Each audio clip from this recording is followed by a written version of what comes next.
শুরুতেই শুনছিলেন যে সৌম্য সরকারের অবিশ্বাস্য কীর্তির খবর। টানা 2 সেঞ্চুরি করে বিশ্বকাপের আগে ফর্মে ফেরায় সৌম্য সরকার আত্মবিশ্বাস খুঁজে পাচ্ছেন। প্রথম বাংলাদেশি হিসেবে ডাবল সেঞ্চুরি পূর্ণ করে আনন্দিত তিনি। তবে কিছুটা যে চাপে ছিলেন সেই সময়টায় তা স্বীকার করেছেন আর নিজের মানসিকতা বদলানোর জন্য ধন্যবাদ জানিয়েছেন ওয়াসিম জাফরকে। যে অমিত সম্ভাবনা নিয়ে সৌম্য সরকারের আন্তর্জাতিক ক্রিকেটে যাত্রা শুরু হয়েছিল সে অনুযায়ী কখনোই প্রতিভার বিচ্ছুরণ ঘটাতে পারেননি। কিন্তু যেদিন সৌম্য খেলেন সেদিন হয়ে ওঠেন অপ্রতিরোধ্য।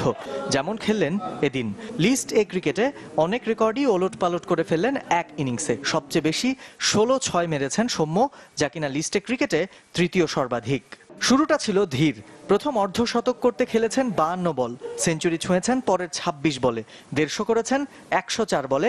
ডাবল সেঞ্চুরির আগে যে কিছুটা চাপে ছিলেন তার প্রমাণ শেষ 50 করতে 45 বলের অপেক্ষা। আর একটু নার্ভাসনেস লাগছিল যে দেখা যাচ্ছে আমি ভাই 2টা বল যদি কোনো কারণে বাই রান হয়ে যায় তখন খুব ডিফিকাল্ট হয়ে যাবে, কারণ ওনারও হবে না আমারও হবে না। সো এটা নিয়ে একটু অরিড ছিলাম।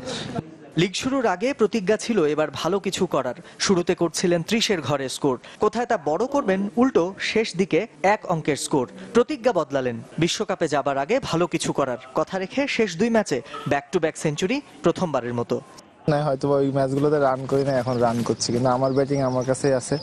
যখন 30-40-এ আসছে তখন চিন্তা করছি যে না, আজকে এখান থেকে ছাড়াই যাবে না, আজকে 50-এ যাওয়াই লাগবে। তাতে রকিবুল হাসানকে টপকে দেশের লিস্টে ক্রিকেটে সবচেয়ে বড় ব্যক্তিগত স্কোর এখন সৌম্যর। প্রথম ডাবল সেঞ্চুরিয়ান হয়ে টিকে থাকবেন ইতিহাসের পাতায়। আর এই সাফল্যের পেছনে ওয়াসিম জাফর। আবাহনীতে খেলতে আসা রঞ্জি ক্রিকেটের এই রান মেশিনের পরামর্শে নিজের মানসিকতা বদলানোর জন্য কৃতজ্ঞতা জানিয়েছেন।